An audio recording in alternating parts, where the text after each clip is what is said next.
Olá, bom dia para você! Bendito seja o nome de Deus pelos nossos estudos que não têm sido fáceis, mas tem sido possível trabalhar com nosso Deus e o Senhor Deus trabalhando através do Espírito Santo para fazer-nos entender aquilo que precisamos entender nesta hora. Bendito seja o nome do Senhor.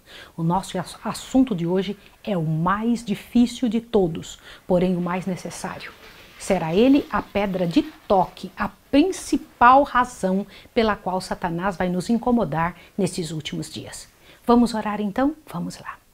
Querido Deus e amado Pai, nos abençoe, nos dê o Teu Espírito. Senhor, em nome de Jesus, retira qualquer poder que possa atrapalhar, Pai Santo, esse estudo de hoje. Em nome de Jesus. Amém.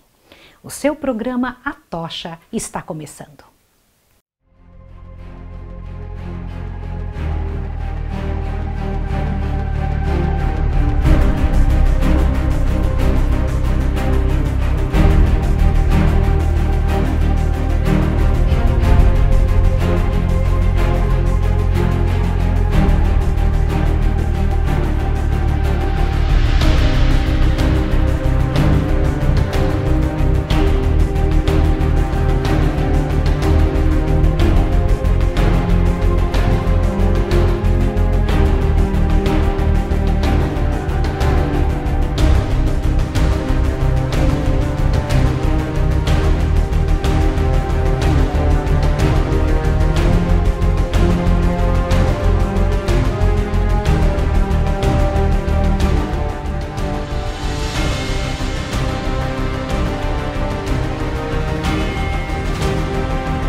Nosso assunto de hoje vai falar sobre um dos aspectos mais sérios da história humana. Para onde vão as pessoas quando elas morrem? É o homem imortal? Já no início da história humana, Satanás começou seus esforços para enganar a nossa raça. Aquele que iniciou a rebelião no céu desejou levar os habitantes da terra a unirem-se com ele em luta contra o governo de Deus. Adão e Eva tinham sido perfeitamente felizes na obediência à lei divina, e este fato era um testemunho constante contra a alegação em que ele insistia no céu de que a lei de Deus era opressiva e se opunha ao bem-estar de suas criaturas. E mais, despertou-lhe a inveja em Satanás ao olhar ele o belo lar que Deus tinha preparado para o inocente casal. Decidiu-se causar a sua queda, a fim de que, tendo se separado de Deus e trazido sob o seu poder, pudesse obter posse da terra e aqui estabelecer o seu reino em oposição ao do Altíssimo. Houvesse Satanás se manifestado em seu verdadeiro caráter e teria sido repelido rapidamente, pois Adão e Eva tinham sido advertidos contra esse perigoso adversário. Ele, porém, operou na treva, ocultando seu propósito para que de forma mais eficaz pudesse realizar o seu objetivo. Empregando como seu intermediário a serpente, então como criatura de fascinante aspecto que era, dirigiu-se a Eva. É assim que Deus disse: não comereis de toda árvore de jardim? Gênesis 3:1. Se Eva se tivesse evitado de entrar em argumentação com o tentador, teria estado em segurança, mas arriscou-se a conversar com ele e caiu vítima de seus enganos. É assim que muitos ainda são vencidos. Duvidam e argumentam com relação aos preceitos de Deus e, ao invés de obedecerem aos mandados divinos, aceitam teorias humanas que tão somente disfarçam as armadilhas de Satanás. Disse a mulher à serpente: do fruto das árvores do jardim comeremos, mas do fruto da árvore que está no meio do jardim, disse o Deus, não comereis dele, nem nele tocareis, para que não morrais. Então a serpente disse à mulher: certamente não morrereis. Porque Deus sabe que no dia em que dele comerdes, se abrirão os vossos olhos e sereis como Deus, sabendo bem e o mal. Gênesis 3, de 2 a 5. A serpente declarou que se tornariam como Deus, possuindo maior sabedoria que antes e sendo capazes de uma condição mais elevada de existência. Eva cedeu a essa tentação e, por sua influência, Adão foi levado ao pecado. Aceitaram as palavras da serpente de que Deus não queria dizer o que tinha falado. Então desconfiaram de seu Criador, imaginaram que ele lhes havia restringido a liberdade e que poderia obter grande sabedoria e exaltação por transgredir sua lei. Irmãos, tem sido essa a fala de uma série de pessoas achando que por transgredir as coisas de Deus poderiam então chegar numa posição melhor. Para que eu preciso de lei? Eu estou tão bem assim? Olha que coisa séria. Eu vou ler um pedaço do grande conflito para você. Mas como compreendeu Adão, depois de seu pecado, o sentido das palavras no dia em que dela comerdes certamente morrerás? Achou que elas significavam, conforme Satanás o tinha levado a crer, que ele deveria ser introduzido em condição mais elevada de existência? Observe essa parte aqui, que eu não sabia, só aprendi lendo isso aqui. Olhe bem.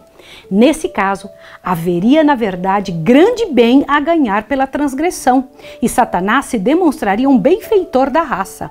Mas Adão não achou ser este o sentido da sentença divina. Deus declarou que, como pena de seu pecado, o homem voltaria à terra de onde tinha sido tirado. És pó e ao pó te tornarás. Gênesis 3,16. As palavras de Satanás, se abrirão os vossos olhos, mostraram-se verdadeiras apenas nesse sentido. Qual sentido?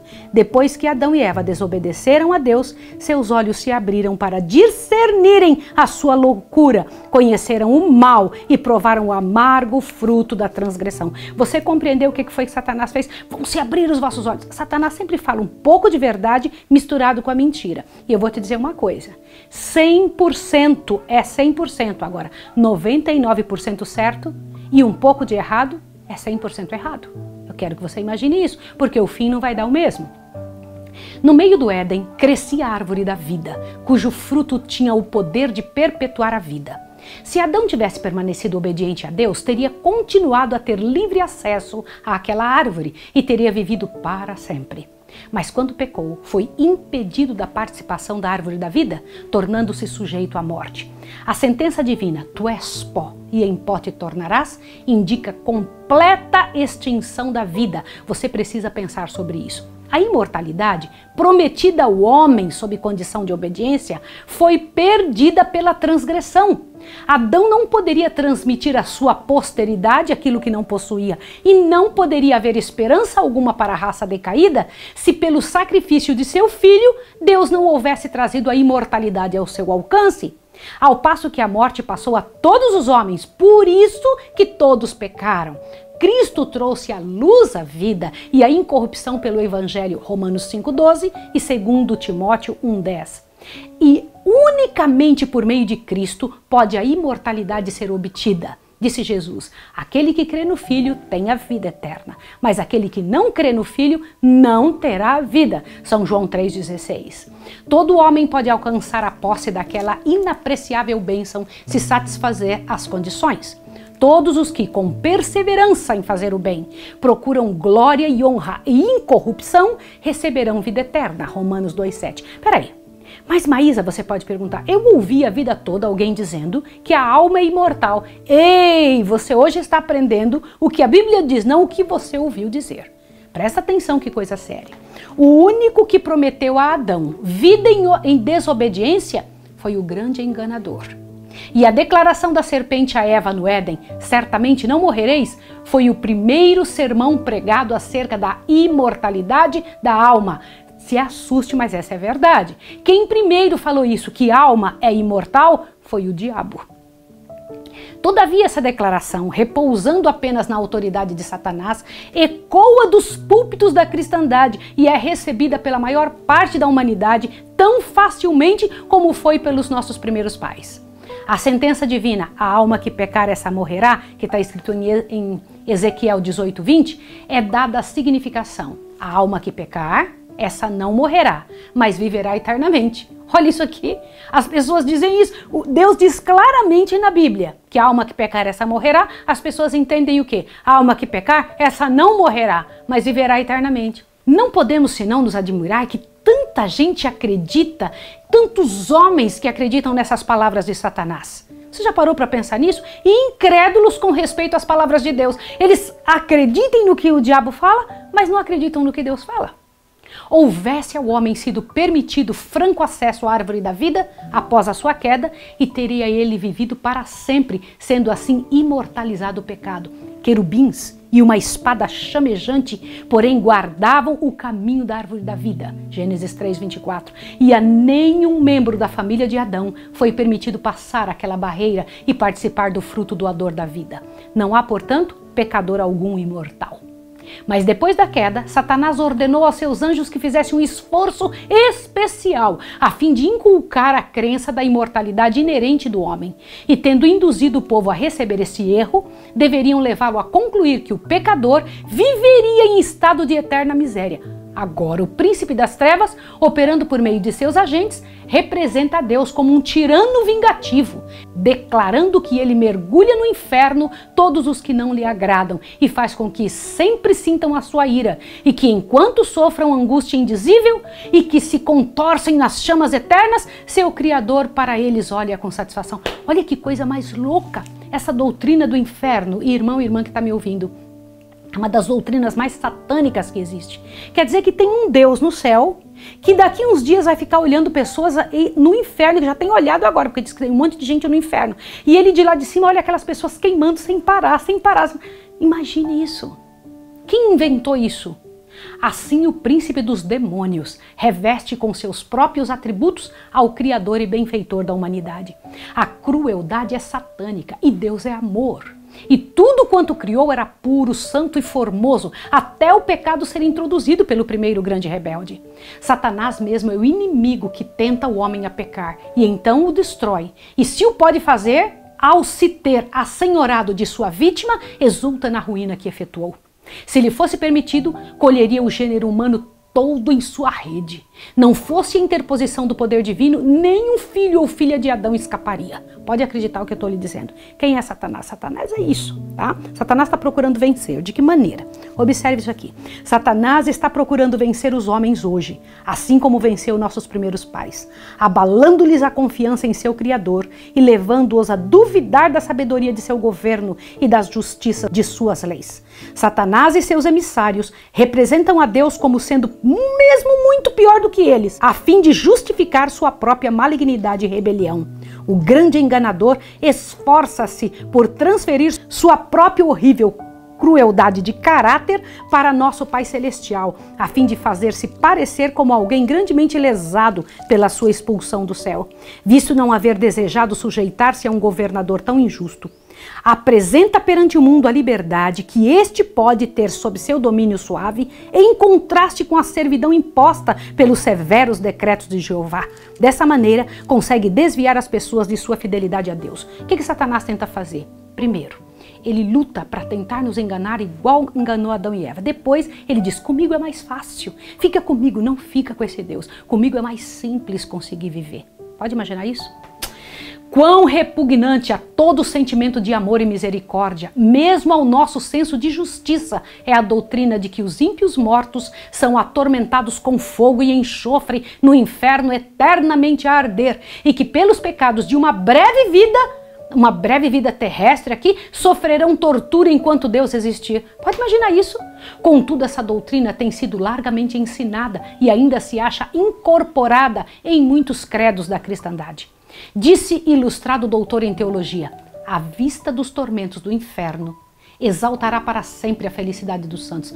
Que horror! Quando vêm os outros que são da mesma natureza e nascidos sob as mesmas circunstâncias, mergulhadas em tal desgraça, e a eles distinguidos de tal maneira, isso os fará sentir quão felizes são. Irmãos, que absurdo! Outro ainda falou o seguinte, outro empregou essas palavras, enquanto o decreto da condenação está sendo eternamente executado sobre os vasos da ira, o fumo do seu tormento estará sempre e sempre a acender à vista dos vasos de misericórdia, que em vez de se compadecerem daquelas miseráveis criaturas dirão, amém, aleluia, louvor ao Senhor. Irmãos, onde nas páginas da palavra de Deus se encontra tal ensino?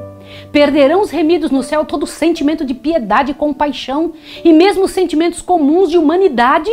Devem tais sentimentos ser trocados pela indiferença do estoico, da crueldade do selvagem?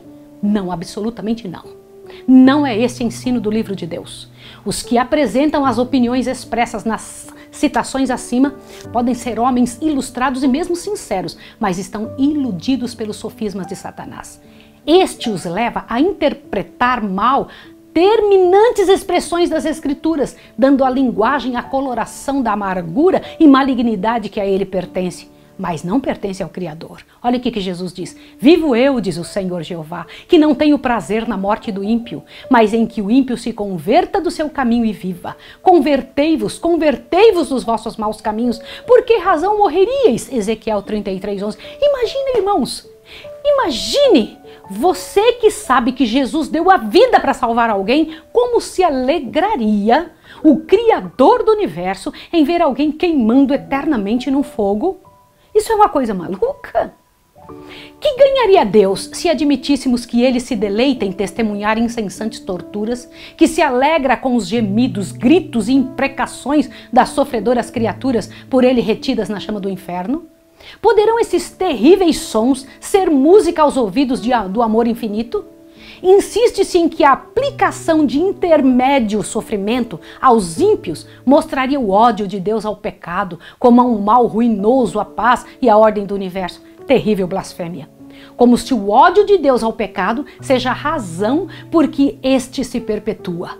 Pois, segundo os ensinos desses teólogos, a contínua tortura sem esperança de misericórdia enlouquece suas infelizes vítimas, e ao derramarem elas sua cólera em maldições e blasfêmias, estão para sempre aumentando sua carga de crimes. A glória de Deus não é encarecida, perpetuando-se dessa maneira o pecado em constante aumento através de eras sem fim. Está além do poder do espírito humano avaliar o mal que tem sido feito pelas heresias do tormento eterno. É uma heresia a questão do inferno. A religião da Bíblia, repleta de amor e bondade e abundante de misericórdia, é obscurecida pela superstição e revestida de terror. Essa doutrina do inferno entrou dentro da igreja. Ela não nasceu na Bíblia. Ao considerarmos em que cores falsas Satanás esboçou o caráter de Deus, surpreendemos-nos de que nosso misericordioso Criador seja receado, temido e mesmo odiado. Olha, com esse assunto de inferno, é óbvio que um monte de gente acaba temendo o nosso Deus ao invés de amá-lo. As opiniões aterrorizadoras acerca de Deus, que pelos ensinos dos púlpitos são espalhadas pelo mundo, tem feito milhares e mesmo milhões de céticos e incrédulos. Eu preciso te contar uma coisa. Eu estive na Holanda, tentando dar estudo bíblico ali, dei alguns estudos bíblicos na Holanda, e eu me lembro que algumas pessoas para quem nós demos estudos bíblicos lá, porque é um país ateu, ao me ouvirem com muita educação, disseram o seguinte: irmã Maísa, como que eu vou crer num Deus que é tão mau? E eu fui perguntar por que eles achavam que Deus era mau. E a razão deles foi que a igreja tinha matado muita gente durante a época da Inquisição, durante a época da Idade Média, e que existia um inferno. Eles diziam: como pode? Eu não posso crer num Deus assim. Você entende que estas loucuras ou estas misérias dentro da igreja faz as pessoas desacreditarem de nosso Deus? A teoria do tormento eterno é uma das falsas doutrinas que constitui o vinho das abominações de Babilônia, do qual ela faz todas as nações beberem. Apocalipse 14, 8 e 17, 2. Que ministros de Cristo hajam aceito essa heresia e tenham proclamado do púlpito sagrado é na verdade um mistério. Eles a receberam de Roma, assim como receberam o falso sábado. É verdade que tem sido ensinado por homens eminentes e piedosos, mas a luz sobre tal assunto não lhes chegou como a nós. Eram responsáveis apenas pela luz que resplandecia em seu tempo. Nós o somos pela que brilha agora nessa época. Hoje nós temos uma luz maior. Se nos desviamos dos testemunhos da palavra de Deus, aceitando falsas doutrinas, porque nossos pais as ensinaram, caímos sob a condenação pronunciada sobre a Babilônia. Estamos a beber do vinho de suas abominações. Numerosa classe para a qual a doutrina do inferno eterno é revoltante é levada ao erro oposto. Presta atenção qual. Veem que as Escrituras representam a Deus como um ser de amor e compaixão e não podem crer que ele destine suas criaturas aos fogos de um inferno eternamente a arder. Crendo, porém, ser a alma de natureza imortal, não percebem outra alternativa senão concluir que toda a humanidade se salvará por fim. Como assim? Muitos consideram as ameaças da Bíblia como sendo meramente destinadas a amedrontar os homens para a obediência e não para se cumprirem literalmente. Assim o pecador pode viver em prazeres egoístas, desatendendo aos preceitos de Deus e, não obstante, esperar ser, no final, recebido em seu favor. Essa doutrina, admitindo a misericórdia de Deus, mas passando por alto a sua justiça, agrada ao coração carnal e torna audazes os ímpios em sua iniquidade. A fim de mostrar como os crentes na salvação universal torcem as Escrituras, para sustentarem seus dogmas destruidores de almas, basta citar suas próprias declarações. Nos funerais de um jovem irreligioso que tivera morte instantânea em um desastre, um ministro universalista escolheu como texto a declaração das Escrituras relativa a Davi. Olha o que dizia lá. Já se tinha consolado acerca de Amon, que era morto, segundo Samuel 13:39. Sou frequentemente interrogado, disse o orador, sobre qual será a sorte dos que deixam o mundo em pecado que morrem. Talvez em estado de embriaguez, morrem sem ter lavado das manchas escarlates do crime as suas vestes, ou como se esse jovem sucumbiu nunca tendo feito qualquer profissão ou gozado experiência religiosa. Estamos contentes com as Escrituras. Sua resposta resolverá o terrível problema. Amon era muitíssimo pecador. Ele não estava arrependido. Fizeram-no embriagar-se e, estando em estado de embriaguez, foi morto. Davi era profeta de Deus. Ele deveria saber se iria mal ou bem com o Amon no mundo vindouro. Quais foram as expressões do seu coração? Então tinha o rei Davi saudades de Absalão, porque já se tinha consolado acerca de Amon, que era morto. Presta atenção, que loucura, isso foi dito no enterro de alguém. Agora presta atenção no resto. E qual é a inferência a fazer-se desta linguagem? Não é que o sofrimento intérmino não fazia parte de sua crença religiosa? Assim o conhecemos. E aqui descobrimos um argumento triunfante em apoio da mais agradável, mais iluminada, mais benévola hipótese da pureza e paz universal e final. Consolou-se vendo que o filho estava morto. E por que isso? Porque pelos olhos da profecia podia vislumbrar o glorioso futuro e ver aquele filho afastado para longe de toda tentação, livre de todo cativeiro, purificado das corrupções do pecado e depois de se haver tornado suficientemente santo e esclarecido, admitido nas assembleias dos espíritos elevados e jubilosos. Seu único conforto era que, se sendo removido do presente estado de pecado e sofrimento, seu amado filho fora para o lugar mais elevado, bafejo do Espírito Santo cairia sobre a sua alma entenebrecida e em que seu espírito se desdobraria à sabedoria do céu e aos suaves transportes do amor imortal. E assim se prepararia com a natureza santificada para gozar o repouso na companhia da herança celestial. Nesse sentido, é que desejamos ser compreendidos como crentes que somos, de que a salvação no céu não depende de coisa alguma que possamos fazer na terra. É isso que eles dizem. Nem da mudança de coração feita presentemente, nem da crença atual, nem de uma profissão religiosa. E ainda esse ministro de Cristo reitera tal falsidade proferida pela serpente lá no Éden, dizendo: certamente não morrereis. No dia em que dele comerdes, se abrirão os vossos olhos e sereis como Deus. Ele declara que o mais vil pecador, o assassino, o ladrão, o adúltero, estarão depois da morte preparados para entrar na bem-aventurança eterna.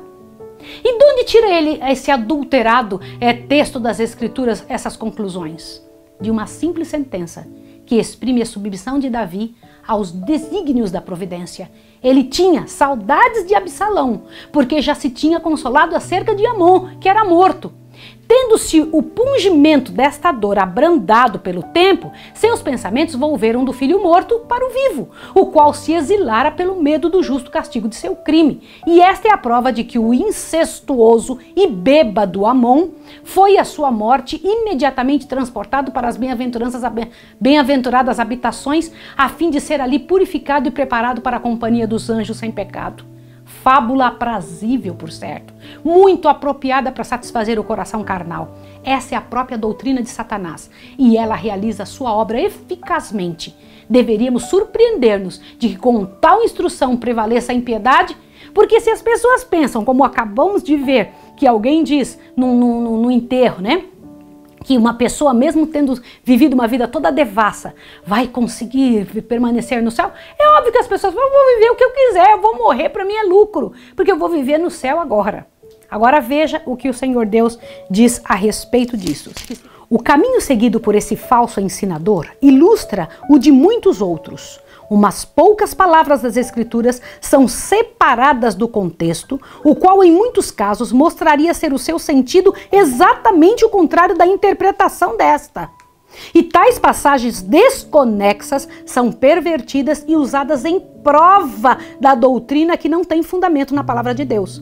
O testemunho citado como prova de que o bêbado Amon está no céu é uma simples conjectura, contraditada terminantemente pela declaração expressa e positiva das Escrituras de que nenhum bêbado entrará no reino dos céus. Isso está escrito em 1 Coríntios 6,10. Assim é que os que duvidam e os descrentes mudam a verdade em mentira, e multidões têm sido enganadas por esses sofismas e embaladas para adormecerem no berço de uma segurança fatal. Isso é muito sério. Uma pessoa que lê um texto bíblico, faz dele um sermão, sem ler os outros que dizem exatamente o contrário, é óbvio que possa passar para o mundo toda essa informação, essa quantidade de informações que o Senhor Deus jamais diria. Se fosse verdade que a alma passa diretamente para o céu na hora do falecimento, bem poderíamos então anelar a morte em lugar da vida. Por essa crença, muitos têm sido levados a pôr termo à existência. Quando dominados pelas dificuldades, perplexidades e desapontamento, parece coisa fácil romper o tênue fio da vida e voar além para as bênçãos de um mundo eterno. Entende a seriedade disso? Deus deu em sua palavra prova decisiva de que punirá os transgressores de sua lei. Os que se lisonjeiam de que ele é muito misericordioso para exercer justiça contra o pecador, apenas têm de olhar para a cruz do Calvário.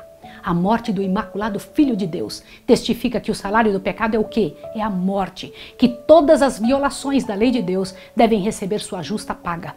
Cristo não tinha pecado.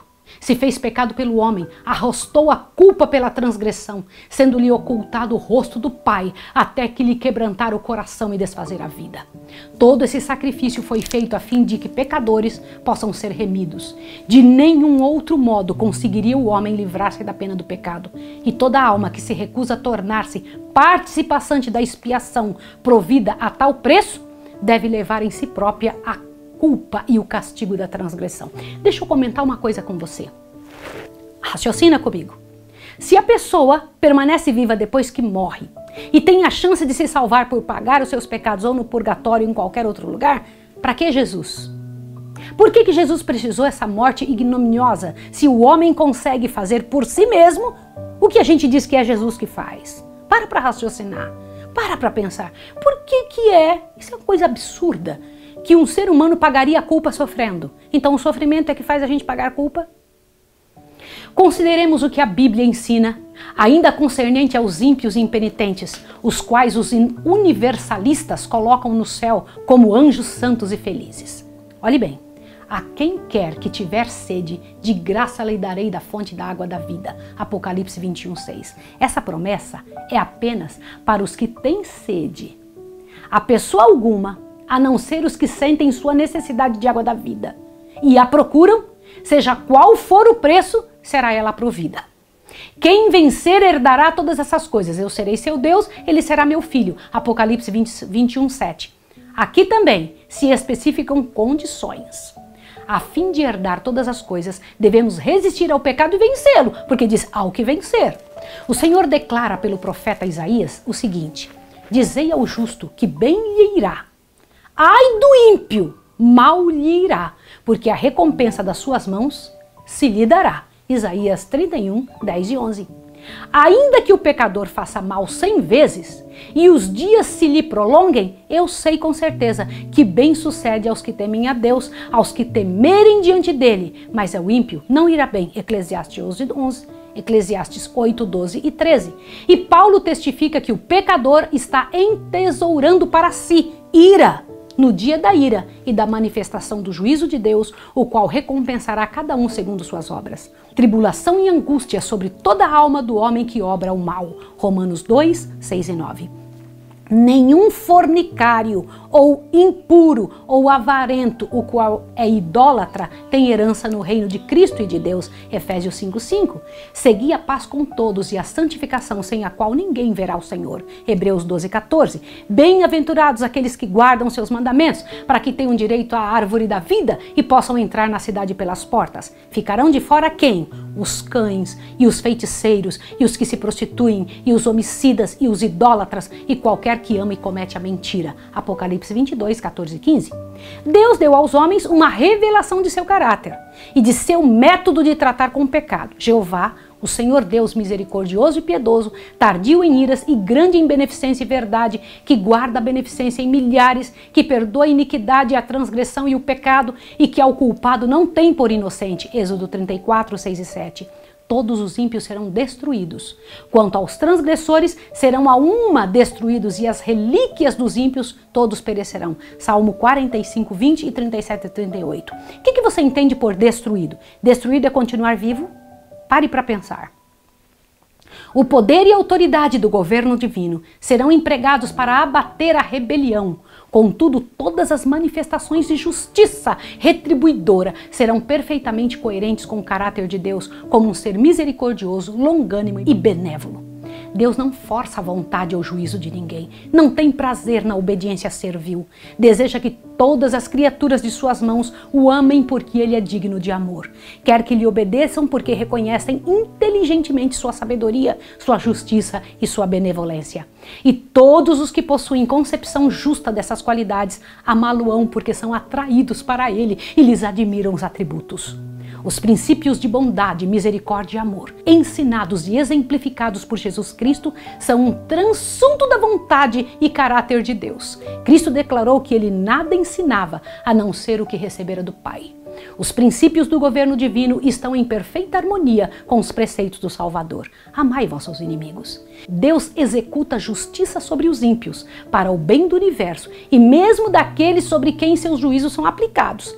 Ele os faria ditosos, se pudesse fazer de acordo com as leis do seu governo e a justiça do seu caráter. Cerca-os de manifestações de seu amor, confere-lhes conhecimento de sua lei, acompanha-os com o oferecimento de sua misericórdia.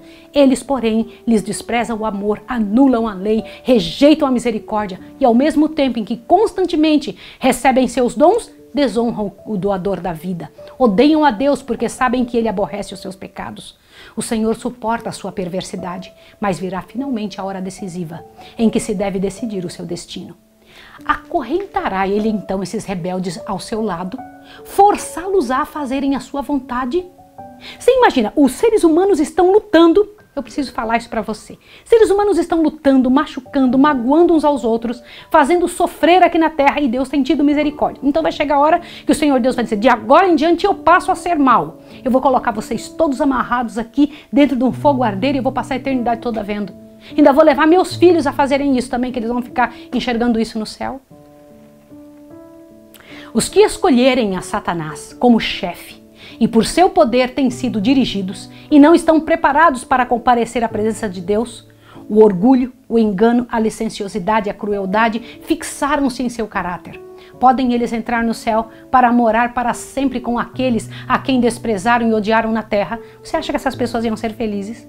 A verdade nunca será agradável ao mentiroso. A humildade não satisfará o conceito de si mesmo ao orgulhoso. A pureza não é aceitável ao corrupto. O amor abnegado não parece atrativo ao egoísta. Que fonte de gozo poderia oferecer o céu para aqueles que se acham totalmente absortos nos interesses terrenos e egoístas? Pare para pensar sobre isso. Como que Deus pode unir dois grupos que não se dão, que não se gostam, que não querem viver juntos? Isso é muito sério. Nós temos que pensar sobre isso. Isso é uma coisa que você tem que pensar. Deus não pode levar para o céu quem não quer viver a maneira como ele vive. Mas o Senhor Deus também não os deixará queimar para sempre num certo local. As pessoas vão sofrendo de tal maneira que o Senhor Deus vai precisar, a vida só vem de Deus. Um dia o Senhor Deus vai precisar retirar a vida, dizer: eu não posso deixar vocês continuarem vivendo, porque vocês só se matam, só se machucam, e um dia ele vai ter um prazo para que isso acabe.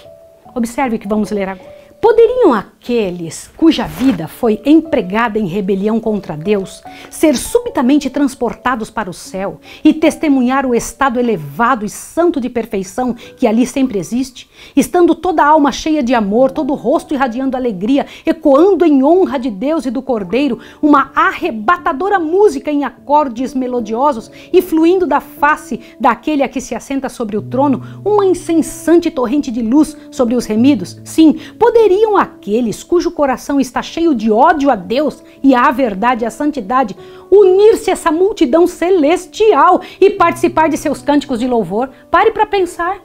Você acha que essas pessoas iam achar maravilhoso? Elas não querem ir para a igreja, não querem saber de Deus, não querem fazer o certo, mas quando chegar no céu vão viver com pessoas que querem fazer esse certo. É assim? Não obstantemente. Olhe bem, poderiam suportar a glória do Cordeiro? De jeito nenhum, absolutamente. Anos de graça lhes foram concedidos a fim de que pudessem formar um caráter para o céu. Eles, porém, nunca exercitaram a mente no amor à pureza, nunca aprenderam a linguagem do céu e agora é demasiado tarde. Uma vida inteira de rebeldia contra Deus os incapacitou para o céu. Pureza, santidade e paz dali lhes seria uma tortura. A glória de Deus seria um fogo consumidor sobre eles. Almejariam fugir daquele santo lugar, receberiam alegremente a destruição para que pudessem esconder da face daquele que morreu para os remir. O destino dos ímpios se fixa por sua própria escolha. Sua exclusão do céu é espontânea da sua parte e justa e misericórdia da parte de Deus. Olha que coisa interessante. Eles mesmos não vão querer ficar. Se eles não querem agora, por que vão querer depois? Para pensar. Deus está dando um tempo para que haja essa mudança. Deus está dando um prazo. São 6.000 anos que Deus está lutando com a humanidade. Quem não quiser não vai poder viver no céu. Deus não força ninguém. Semelhantes às águas do dilúvio, os fogos do grande dia declaram o veredito divino de que os ímpios são incorrigíveis. Não se sentem dispostos a submeter-se à autoridade divina. Sua vontade foi exercitada na revolta. E ao terminar a vida, é demasiado tarde para fazerem voltar o curso de seus pensamentos em direção oposta. Tarde demais para volverem da transgressão à obediência, do amor ao ódio. Poupando a vida do assassino Caim, Deus deu ao mundo um exemplo do resultado que adviria de permitir que o pecador vivesse para continuar o caminho da desenfreada iniquidade. Pela influência do ensino e exemplo de Caim, multidões de seus descendentes foram levados ao pecado, até que a maldade do homem se multiplicou sobre a terra e toda a imaginação dos pensamentos de seu coração era só má continuamente. A terra, porém, estava corrompida diante da face de Deus e encheu-se a terra de violência. Gênesis 6, 5 e 11. Em misericórdia para com o mundo, Deus suprimiu seus ímpios habitantes no tempo de Noé. Em misericórdia destruiu os corruptos habitantes de Sodoma, mediante o poder enganador de Satanás. Os praticantes da iniquidade obtêm simpatia e admiração e estão assim constantemente levando outros à rebeldia. Assim foi ao tempo de Caim, de Noé, ao tempo de Abraão e Ló. Ainda assim é no nosso tempo. É em misericórdia para com o universo que Deus finalmente destruirá os que rejeitam a sua graça. O salário do pecado é o quê? Responda para mim, a morte. Mas o dom gratuito de Deus é o quê? Vida eterna por Cristo Jesus nosso Senhor. Romanos 6, 23. Ao passo que a vida e a herança dos justos, a morte é a porção dos ímpios. Moisés declarou a Israel, hoje te tenho proposto a vida e o bem, a morte e o mal. Deuteronômio 30, 15. A morte a que se faz referência nessas passagens não é a que foi pronunciada sobre Adão, pois a humanidade toda sofre a pena de sua transgressão. É a segunda morte. É a segunda morte que se põe em contraste com a vida eterna. Em consequência do pecado de Adão, a morte passou a toda a raça humana. Todos semelhantemente descem ao sepulcro. E pelas providências do plano da salvação, todos devem ressurgir da sepultura. Há de haver ressurreição de mortos, assim dos justos como dos injustos. Atos 24, 15. Assim como todos morrem em Adão, assim também todos serão vivificados em Cristo. 1 Coríntios 15, 22. Uma distinção, porém, se faz entre as duas classes que ressuscitam. Qual é? Todos os que estão no sepulcro ouvirão a sua voz. E os que fizerem o bem sairão para a ressurreição da vida. E os que fizerem o mal para a ressurreição da condenação. Peraí, para um pouquinho.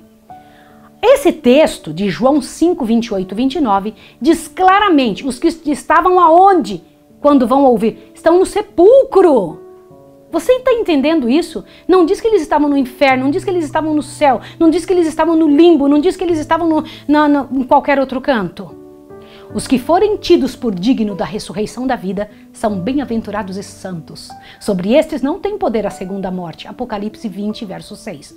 Os que, porém, não alcançaram o perdão, não quiseram, mediante o arrependimento e a fé, devem receber a pena da transgressão.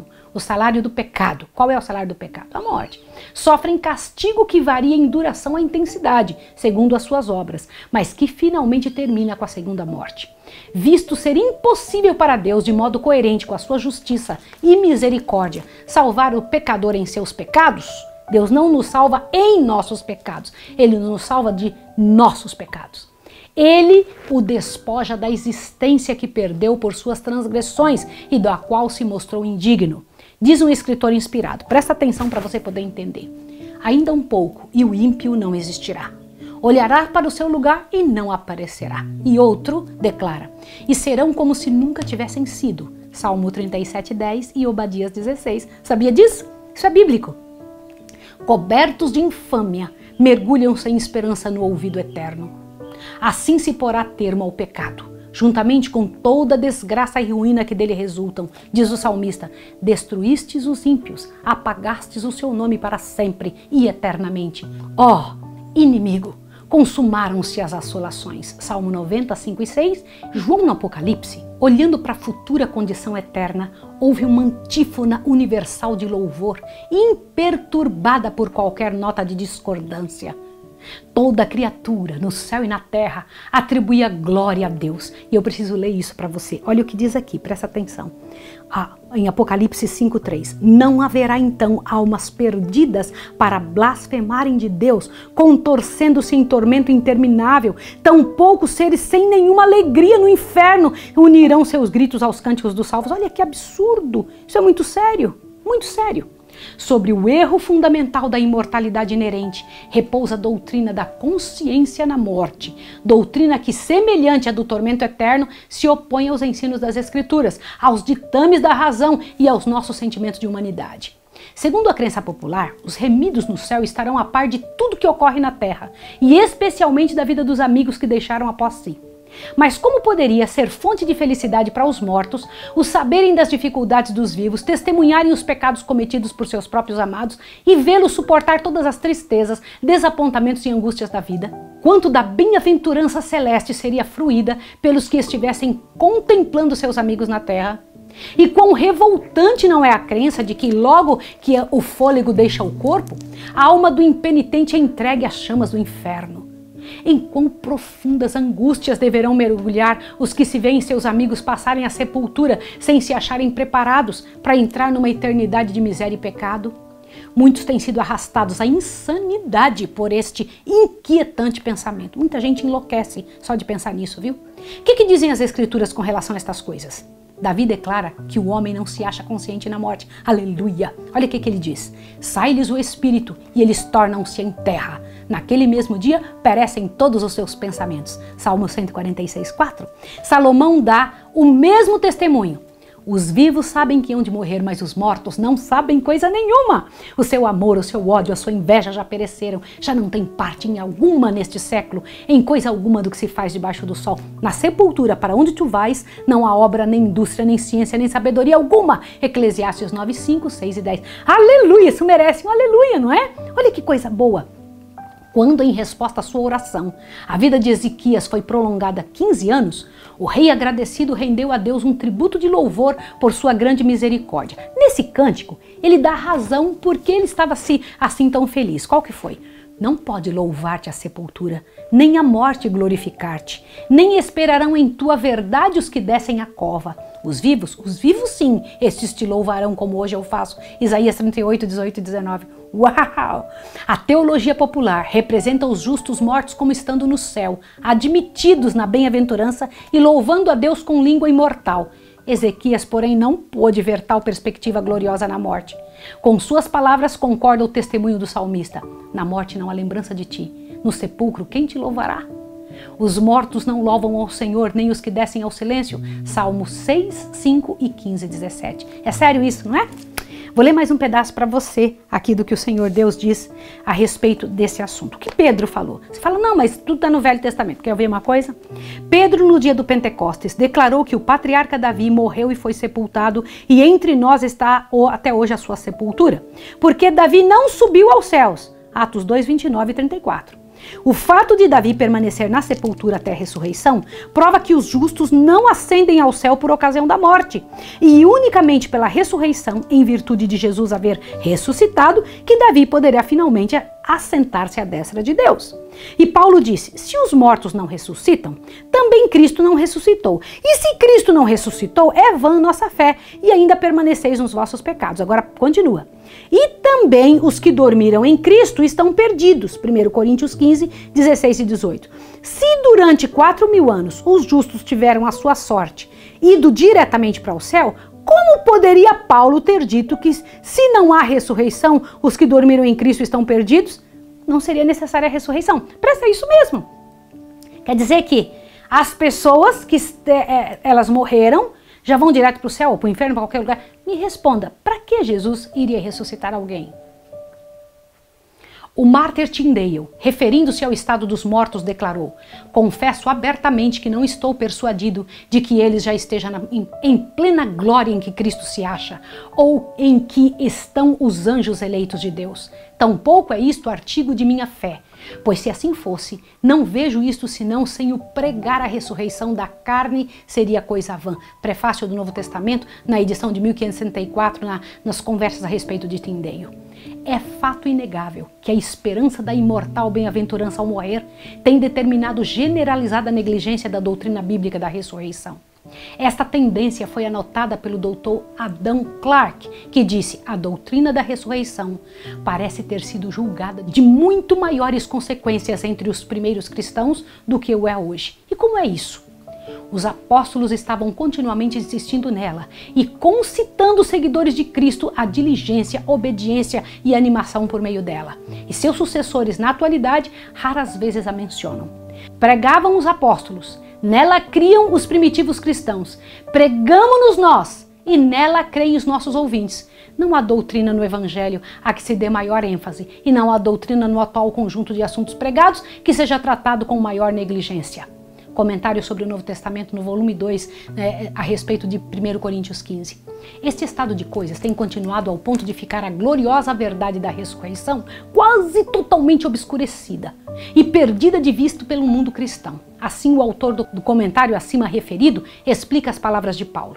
Para todo fim prático de consolação, a doutrina da bem-aventurada imortalidade dos justos toma para nós o lugar de qualquer doutrina duvidosa acerca da segunda vinda do Senhor. Por ocasião de nossa morte, o Senhor vem a nós. É isso que devemos esperar e aguardar. Os mortos já passaram para a glória. Não esperam a trombeta para seu juízo e bem-aventurança. Gente, que maluquice é essa?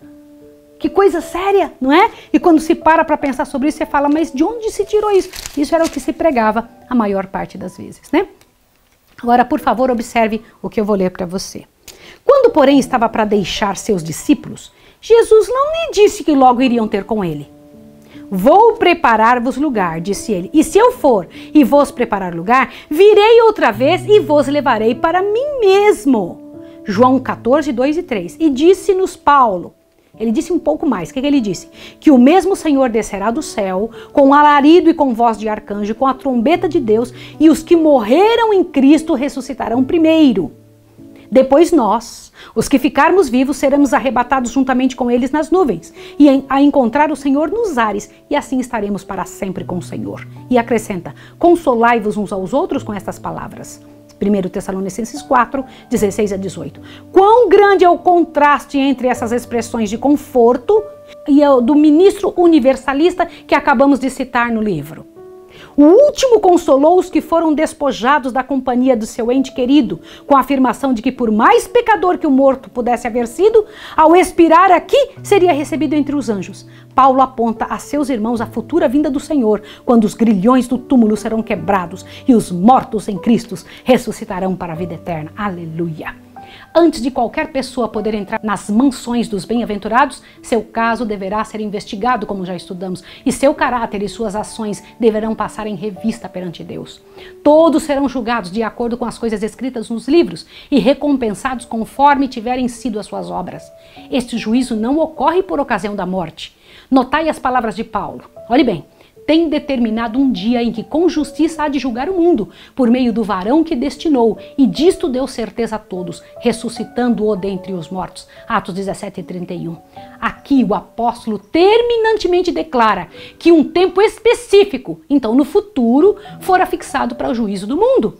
Judas se refere ao mesmo tempo, diz assim, aos anjos que não guardaram seu principado, mas deixaram sua própria habitação, reservou na escuridão e em prisão eternas, até o juízo daquele grande dia. E cita ainda as palavras de Enoque, eis que é vindo o Senhor com milhares de seus santos para fazer juízo contra todos. Judas 6, 14 e 15. João declara ter visto os mortos, grandes e pequenos, que estavam diante do trono, e abriram-se os livros, e os mortos foram julgados pelas coisas que estavam escritas no livro. Apocalipse 20, verso 12. Se, porém, os mortos já estão gozando a bem-aventurada esperança celestial, ou contorcendo-se nas chamas do inferno, que necessidade há de um juízo futuro? Os ensinos da palavra de Deus acerca desses importantes pontos não são obscuros nem contraditórios, podem ser compreendidos pela mente comum, pela minha e pela sua. Mas que espírito imparcial pode ver sabedoria ou justiça no que se fala hoje? Receberão os justos, depois da investigação do seu caso, no juízo, este elogio: bem está, servo bom e fiel, entra no gozo do seu Senhor. Mateus 25, 21. Quando nós entrarmos no céu, o Senhor Deus terá dito: bem está, servo bom e fiel, entra no gozo do seu Senhor. Se as pessoas já estão lá, para que Jesus vai precisar dizer isso quando levar o povo daqui da terra? Para pensar, pare para pensar sobre isso. São os ímpios convocados do lugar do tormento para receberem essa sentença do juízo de toda a terra. Apartai-vos de mim, malditos, para o fogo eterno. Mateus 25, 41. Ó, sarcasmo solene! Vergonhoso obstáculo à sabedoria e à justiça de Deus. A teoria da imortalidade da alma foi uma das falsidades que Roma tomou emprestada do paganismo, incorporando-a à religião da cristandade. Martinho Lutero classificou-a entre as monstruosas fábulas que fazem parte do monturo romano dos decretos. Comentando as palavras de Salomão no Eclesiastes, de que os mortos não sabem coisa nenhuma, diz o reformador: outro passo provando que os mortos não têm sentimento. Não há ali, diz ele, deveres, ciência, conhecimento, sabedoria. Salomão opinou que os mortos estão a dormir e nada sentem absolutamente, pois os mortos ali jazem, não levando em conta nem dias nem anos. Mas quando despertarem, vai parecer a eles ter dormido apenas um minuto. Isso está escrito num livro que Lutero comentou. Em parte alguma nas Escrituras se encontra a declaração de que é por ocasião da morte que os justos vão para a recompensa e os ímpios para o seu castigo. Os patriarcas e profetas não fizeram tal afirmativa. Cristo e seus apóstolos não fizeram sugestão alguma a esse respeito. A Bíblia claramente ensina que os mortos não vão imediatamente para o céu. Eles são representados como estando a dormir até a ressurreição. 1 Tessalonicenses 4:4, Jó 14, de 10 a 12. No mesmo dia em que se quebra a cadeia de prata e se despedaça o copo de ouro, Eclesiastes 12:6, perecem os pensamentos dos homens. Os que descem à sepultura estão em silêncio, não mais sabem de coisa alguma que se faz debaixo do sol, Jó 14:21. Bendito descanso para o justo cansado, seja longo ou breve o tempo, não é para ele senão um momento. Dormem e são despertados pela trombeta de Deus para uma imortalidade gloriosa, porque a trombeta soará e os mortos ressuscitarão incorruptíveis. Quando isso que é corruptível se revestir de incorruptibilidade e isso que é mortal se revestir da imortalidade, então cumprir-se a palavra que está escrita: tragada foi a morte na vitória. 1 Coríntios 15, 52 a 54. Ao serem eles chamados de seu profundo sono, começam a pensar exatamente onde haviam parado. A última sensação foi a agonia da morte, o último pensamento e de que estavam a cair sobre o poder da sepultura. Ao se levantarem da tumba, seu primeiro alegre pensamento se expressará na triunfante aclamação: onde está, ó morte, o teu aguilhão? Onde está, ó inferno, a tua vitória? 1 Coríntios 15, 55. Irmãos, eu louvo a Deus, porque este é o verdadeiro ensino das Escrituras. Deus não ensina que o meu filho que faleceu está a sofrer ou está me vendo num certo lugar, porque ele era bem criancinha, está me vendo num certo local, os sofrimentos que se passam aqui. Não, isso não é verdade. Também não diz que as pessoas más estão lá atormentadas dentro do inferno queimando. Isso não faz parte do coração de um Deus. E nem diz também que as pessoas vão direto para o céu. Nada disso. Irmãos, em nome de Jesus, fiquemos com o que está nas Escrituras. Meu filho descansa o sono da morte, de onde o Senhor, o único que é capaz de dar vida, virá retirá-lo dali para a vida eterna. Bendito seja o nome do Senhor. Eu vou orar com você agora. Santo Deus e amado Pai, obrigada por deixar claro nas tuas palavras estas verdades concernentes aonde vão os mortos quando morrem. O que acontece quando alguém morre? Em nome de Jesus, nos abençoe para tirar de nossa vida qualquer miséria desse vinho de Babilônia que tantos de nós temos tomado. Em nome de Jesus. Amém. Que Deus abençoe você e te dê um excelente dia hoje. Até o próximo estudo. Um abraço.